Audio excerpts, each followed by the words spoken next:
After almost 2 years of owning these e-bikes, I finally ordered this bike rack. Let's check it out together, assemble it, and see how it is.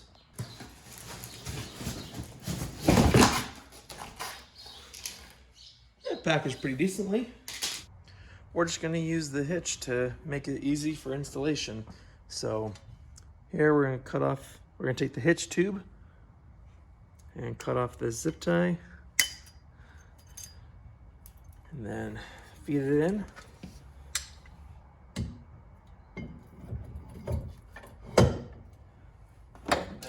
Add our pin. And just lock it on so it doesn't come off as we're tightening stuff. So this lever right here you use to tighten, push that screw, and just like that, tighten it until that lever's off the ground so you don't hit it. Make sure this plastic sleeve isn't covering or obscuring any of these three holes. These two holes go up here on the top. So like this. Pull this knob out. There's that. And then in the other hole, we'll add this one long bolt, 3/4 on both sides. The kit does come with some tools, but honestly, I do not feel like using them.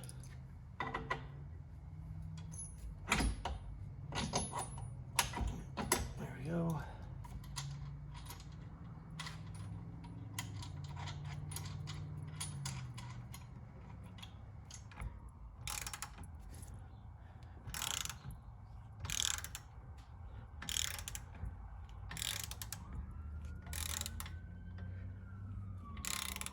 Then we slide on the support tubes with these holes up. That way they align here. Same on the other side.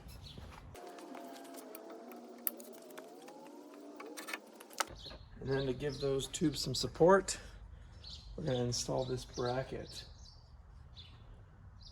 which goes on the inside. So like this, come back and around and over. And you should see all 4 holes. Now we'll drop all the carriage bolts in.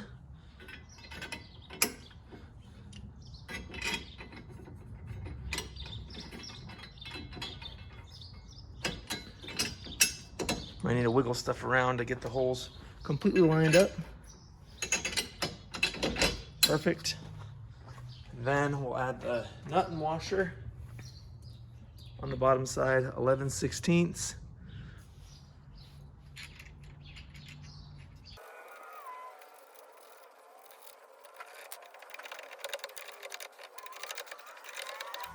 Next, we'll pull this pin. That way we can pull this, mount up, and then I'll put that pin back in.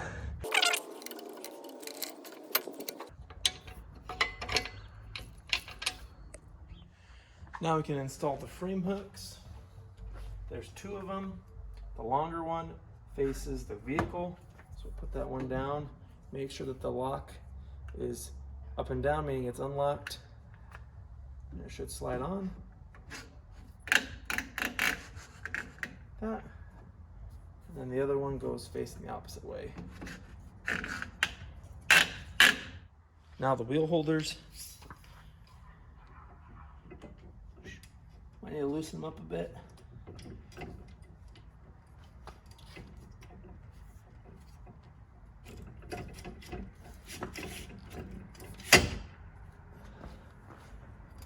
Then another one for the other side.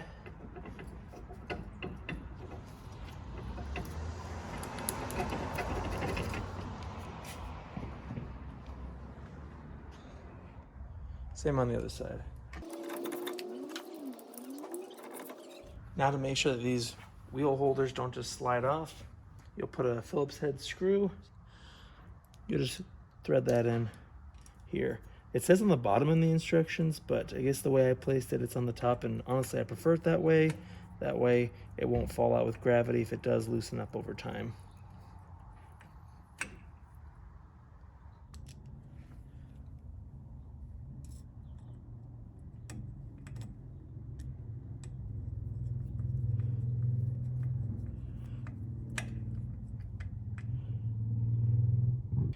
And if you're taking smaller bikes like a kid's bike, something that has tire sizes less than 20 inches, then you can get, then the kit comes with these adapters.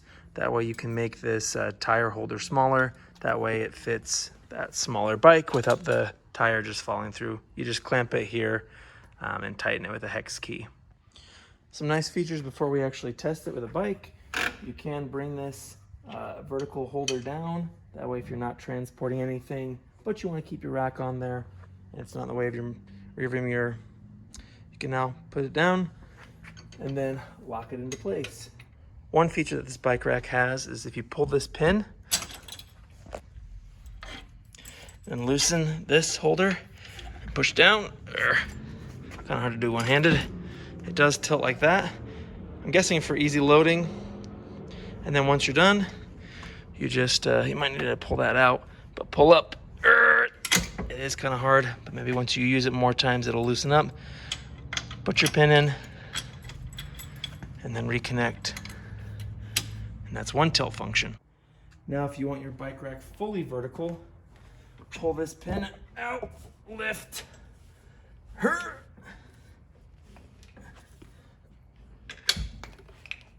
And now it's locked in the upright position. Now that second pin, just pull out like that and pull down. And it locks in place. If you have a step-through bike like me, there's one more thing that you need that unfortunately the kit does not include. You need an adapter so that the top hooks will be able to hold on to the frame of the bike without the bike toppling over. This one's easy, spring-loaded, no tools required. Just fish it on the seat post and then pull the spring. There we go. Now pull it through, put that locking pin in, lock it in place, and boom, you're set to go. Now we could use the tilt down function on the rack, but let's just throw it back. That's more fun, right?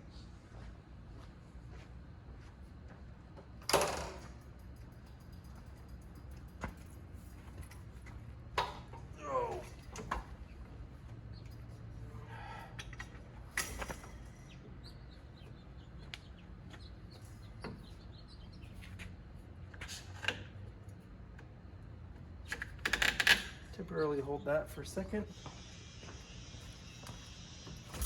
There we go. Then we'll just tighten it.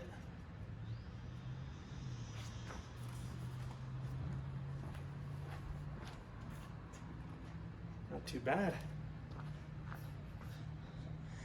Now here you can see why the adapter is necessary. That way it holds the frame. And this, the manual says not to put down too tight on here, so just loose enough that it keeps it from falling. So I actually should tighten that up. Now to secure your bike tires, there's straps on each of the tire holders, and there's also this protective cover. Put that on.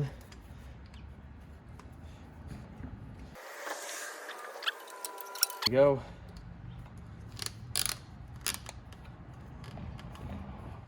Back tire. Move this.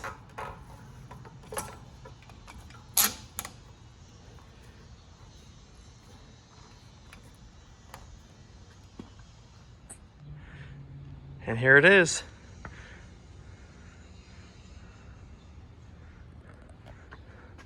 Pretty sturdy.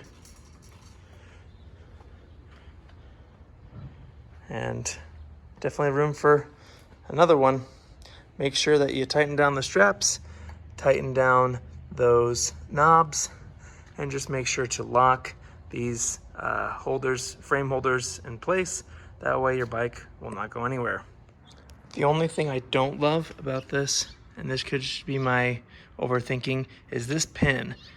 There's nothing really locking it besides, you know, the orientation in which it sits, which, you know, gravity's probably going to keep it down, but I wish there was something on the other side just to keep this pin from coming out. You could probably put a cotter pin or something there just to keep it from moving, but that's the only thing that I don't love about this rack. Here's everything the kit comes with, including this strap.